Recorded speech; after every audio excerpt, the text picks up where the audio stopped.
Turin, March 1963. Alberto Ascari Jr. sat in a cafe reading the morning paper. Page 6. Sports section. Small column on the right. Ferrari announces new lead driver for Monaco. His name was in the headline. He read it 3 times before he believed it. No one from Ferrari had called him. No meeting. No letter. No handshake. He learned he'd been promoted the same way a stranger on the street would, from a newspaper. Alberto Ascari Jr. carried a heavy name. His father, Alberto Ascari Sr., had been one of Ferrari's greatest drivers, 2-time world champion. Dead at 36, killed testing a sports car at Monza in 1955. Enzo Ferrari had attended the funeral but said nothing to the family. That was 8 years before this moment. Jr. joined Ferrari in 1961 as a reserve driver. Not because of his name.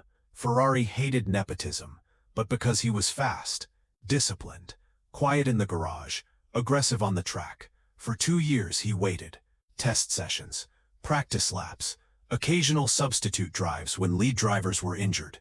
He never complained, never pushed for more. He understood Ferrari's system. You earned your seat through patience and performance, not demands. But by early 1963, the mechanics were talking. The lead driver, Marco Santini, was fast but reckless. 3 crashes in 4 months. The car was expensive to rebuild. Ferrari's budget was tight. Everyone in the factory knew a change was coming. Everyone except Ascari. The call should have come a week earlier. Ferrari's secretary always contacted drivers directly when assignments changed. A formal phone call. Time and date for a meeting. Professional courtesy. But Ascari's phone never rang. He sat in the cafe for 20 minutes. The waiter asked if he wanted more coffee. Ascari didn't hear him. He was trying to understand if this was an honor or an insult, and whether Enzo Ferrari even knew his name had been published. Ferrari's secretary, Maria Costanza, had worked at the factory for 12 years. She knew the protocol. She had made the call to every driver who'd been promoted since 1951. But 3 days before the newspaper announcement, Ferrari walked into her office and placed a folder on her desk. "Monaco lineup," he said. "Send it to the press office." She opened it, saw Ascari's name listed as lead driver. "Should I call him first?" she asked. Ferrari was already walking away. "No need," he said. She waited for him to explain. He didn't. Maria stared at the folder for a long time. In 12 years, this had never happened. Drivers were always told first. Always. It was a matter of respect, of preparation. She considered calling Ascari anyway. Ferrari wouldn't know. But she had learned something in 12 years. When Ferrari gave an instruction that felt wrong, there was usually a reason, even if no one else understood it. She sent the folder to the press office. The next morning, La Gazzetta dello Sport ran the story. Ascari arrived at the factory at 6 a.m., the day after reading the paper. He didn't know if he should be there. Didn't know if the newspaper had printed a mistake. Didn't know if Ferrari knew. The mechanics saw him first. Tommaso, the head mechanic, was adjusting the suspension on the Monaco car. He looked up, saw Ascari, and nodded. "Seat's been adjusted for you," Tommaso said. "Your measurements." Ascari stopped walking. When? 2 weeks ago. So Ferrari had known, had planned this, had adjusted the car for Ascari's body before anyone, including Ascari, knew he'd be driving it, but hadn't told him. Ascari stood outside Ferrari's office for 5 minutes. He raised his hand to knock, lowered it, raised it again. Finally he turned and walked back to the garage. He didn't knock, because he realized something. If Ferrari had wanted to tell him, he would have. The silence wasn't an oversight. It was the message. The mechanics debated it for days. Why hadn't Ferrari told Ascari? Tommaso thought it was a test. He wants to see if the kid will crack under pressure, show up confused or show up ready. Another mechanic disagreed. It's about the father. Ferrari doesn't want to make it personal. A third shook his head. Ferrari doesn't care about feelings. He cares about results. Maybe he thinks telling drivers makes them soft. None of them were right, but none of them were completely wrong. What no one in the factory knew, what perhaps even Ferrari didn't fully acknowledge, was that Alberto Ascari Sr.'s death had broken something in Ferrari. Not visibly. Ferrari didn't grieve in public, didn't speak about it. But those closest to him noticed small changes after 1955. He stopped attending drivers' funerals, sent flowers, never went. He stopped visiting drivers in the hospital after crashes, sent assistants. He stopped learning drivers' personal details, wives' names, children's ages. He built a wall between himself and the men who drove his cars. And now, 8 years later, the son of the driver whose death had initiated that wall was sitting in the car his father once drove. The psychological weight was impossible to articulate, so Ferrari didn't. He just adjusted the seat and sent the announcement to the press. Ascari spent 3 days preparing. He didn't ask Ferrari for a meeting, didn't seek clarification, didn't demand acknowledgement. He studied the Monaco circuit maps, reviewed telemetry from the previous year's race, talked to Tommaso about brake balance and tire degradation. He acted as if he'd been formally appointed, because in Ferrari's logic he had been.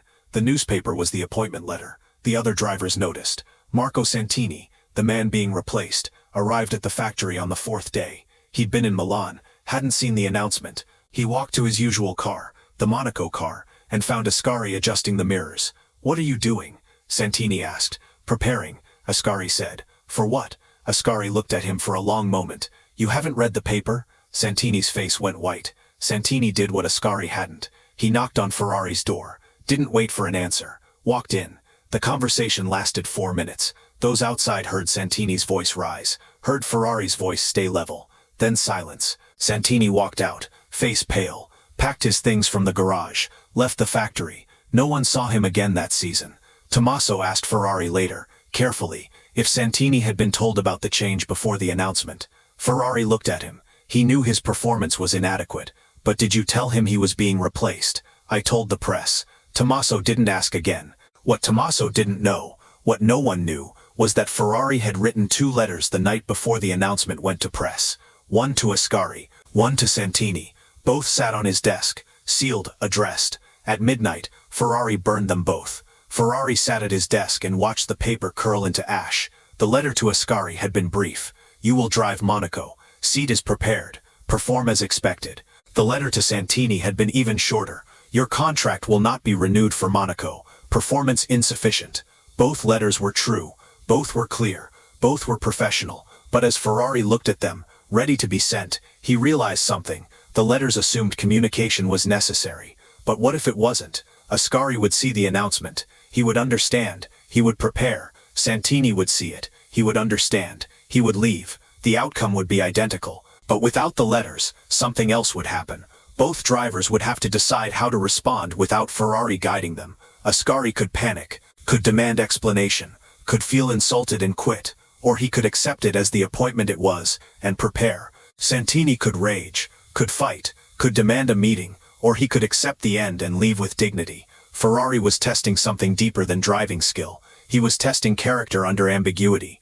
And ambiguity, he believed, revealed more truth than clarity ever could. He burned the letters, sent the announcement to press, and waited to see who his drivers really were. What he didn't expect was that one of them would understand exactly what he'd done, and thank him for it. Monaco, May 26, 1963. Ascari qualified 4th, not spectacular, but clean, no mistakes, consistent lap times. Ferrari watched from the pit wall, said nothing. Race start. Ascari held position through the first 10 laps, moved to 3rd by lap 20, 2nd by lap 40. Lap 52, the leader's engine failed. Ascari inherited 1st place. He held it for the remaining 28 laps, not through bravery, not through risk, through precision. Every corner exact, every braking point calculated. No wasted motion. He drove like someone who'd been preparing in silence for years. When he crossed the line, the radio crackled. It was Tommaso, the mechanic, not Ferrari. Ferrari didn't use the radio during races. Never had. On the podium, Ascari looked for Ferrari, found him standing at the back of the pit area, arms crossed, watching. Their eyes met. Ferrari nodded once, then turned and walked back to the garage. 20 minutes later, after the press interviews, Ascari found Ferrari in the garage. Ferrari was running his hand along the car's front wing, checking for damage. Ascari stood beside him, didn't speak. After a long silence, Ferrari said, "The car performed adequately." "Yes," Ascari said. Another silence. Then Ascari said something that surprised everyone who heard it. "Thank you for not calling." Ferrari's hand stopped moving on the wing. He looked at Ascari. "You understood," Ferrari said. "Not a question." "I understood," Ascari confirmed. What Ascari understood was this: if Ferrari had called him, it would have been a gift, a favor, something given. But by not calling, Ferrari had made it a fact, a reality, something earned. The newspaper announcement wasn't coldness, it was respect. Ferrari was saying, "You don't need my permission. You don't need my encouragement. You are the driver. Act like it." And in that cafe in Turin, when Ascari read his name in the paper, he'd had a choice. He could have felt disrespected, could have called Ferrari angry, could have demanded an explanation. But instead, he'd chosen to see it as Ferrari saw it. The announcement wasn't the beginning of his promotion. It was the confirmation of something already true. He was already the driver. He just hadn't known it yet. Ferrari nodded slowly. "Your father," he said, "would have understood the same way." It was the first time Ferrari had mentioned Ascari Sr. in 8 years. Ascari didn't respond. Didn't need to. Ferrari walked toward his office, stopped at the door, turned back. "Monaco was adequate," he said. "The next race will need to be better." Ascari smiled. "It will be." Ferrari's expression didn't change, but something in his posture softened. "Good." The door closed. Tommaso approached after Ferrari left. "Did he say congratulations?" Tommaso asked. "No," Ascari said. "Did he explain why he didn't call you?" "No." "Then what did he say?" Ascari looked at the car. "He said the next race needs to be better." Tommaso laughed. "That's Ferrari congratulating you." "I know," Ascari said. The mechanics who'd been at Ferrari longest understood something the newer ones didn't. Ferrari's silences were a language. You either learned to speak it, or you didn't last. Ascari had learned. Not through instruction, not through explanation, through observation, through patience, through accepting that some men communicate through absence rather than presence. In the weeks after Monaco, something subtle changed in the garage. Ferrari began appearing more often during Ascari's practice sessions. Not to speak, just to watch. Once, after a particularly clean qualifying lap, Ferrari walked past Ascari and said, simply, "Again." Ascari went out and did it again, faster. Ferrari nodded and walked away. That was their relationship. Minimal words, maximum understanding. Other drivers found it frustrating. They wanted feedback, wanted praise or criticism, wanted to know where they stood. But Ascari understood that Ferrari's presence was the feedback. If Ferrari was watching, you mattered. If Ferrari said again, you were on the right path. If Ferrari said nothing at all, you were exactly where you needed to be. The 1963 season continued. Ascari won 2 more races, finished on the podium 7 times, ended the championship in 3rd place. Ferrari never called him into the office for a formal review, never sat him down to discuss performance, never explained the strategy behind his silence. But at the end of the season, Ascari's contract for 1964 arrived in the mail. No phone call, no meeting, just the contract. Ascari signed it and sent it back. He didn't need a conversation. He understood. Years later, in 1971, a young journalist interviewed Ascari about his time at Ferrari. "What was it like working for Enzo Ferrari?" the journalist asked. Ascari thought for a long time. "He treated you like you were already what you needed to become," Ascari finally said. "He didn't guide you there. He didn't hold your hand. He just acted as if you'd already arrived, and you had no choice but to prove him right." "Did that feel cold?" the journalist asked. "Sometimes," Ascari admitted. "But it also felt like the greatest compliment I ever received." "How so?" "Because it meant he believed you were strong enough not to need comfort, capable enough not to need explanation, professional enough not to need praise." "Did you ever wish he'd been warmer?" Ascari smiled. "Once or twice, but then I realized, warmth is easy. Anyone can be warm. What Ferrari gave was harder. He gave you the space to prove who you were without him telling you first. And the newspaper announcement. When you found out you'd been promoted by reading it in the press? Best moment of my career," Ascari said. "Why?" "Because he didn't give me the promotion. He just announced what was already true. I was the driver. I just hadn't realized it yet. The newspaper didn't make it real. It made me realize it had been real all along." The journalist didn't understand. But Ferrari would have. In 1988, the year Ferrari died, Ascari attended the funeral. He hadn't seen Ferrari in person for over a decade. Their paths had diverged. Ascari retired from racing in 1969, became a driving instructor, lived quietly in Turin.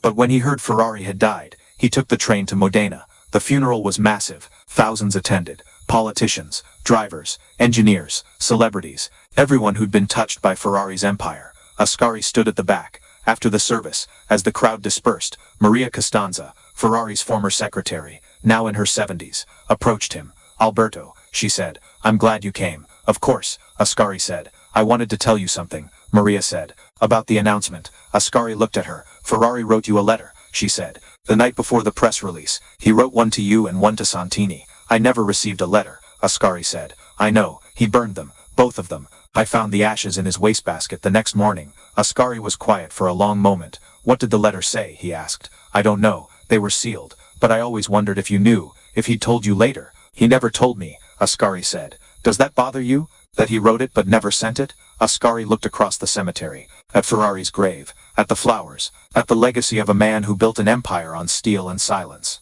No, Ascari said finally, it doesn't bother me. Why not? Because burning the letter was the letter. He was telling me I didn't need his words. I needed to trust myself. And he was right. Maria nodded slowly. He respected you, she said, in his way. I know, Ascari said. I always knew. They stood together in silence for a while. Then Ascari said something Maria would remember for the rest of her life. The greatest gift Ferrari ever gave me wasn't the car, wasn't the wins, wasn't even the championship points. It was teaching me that I didn't need him to tell me I was good enough, that if I was waiting for someone else to validate me, I'd already lost. Did you ever tell him that? Maria asked. Once, after Monaco. I thanked him for not calling. What did he say? He said I understood. That was all. Just you understood. Maria smiled. That was his way of saying he was proud. I know, Ascari said. He stayed at the grave for a few more minutes, then left. He never visited Modena again. But every year, on the anniversary of that 1963 Monaco race, Ascari would take out the newspaper clipping,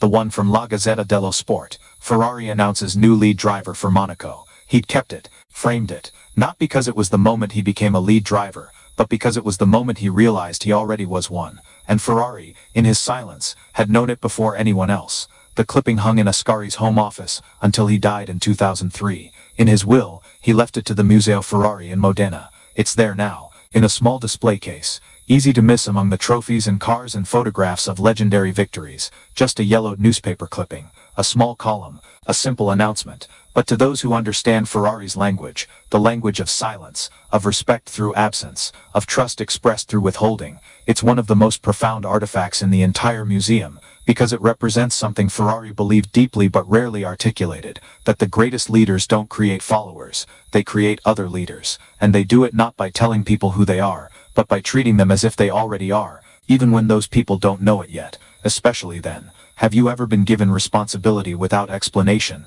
Have you ever had someone believe in you before you believed in yourself?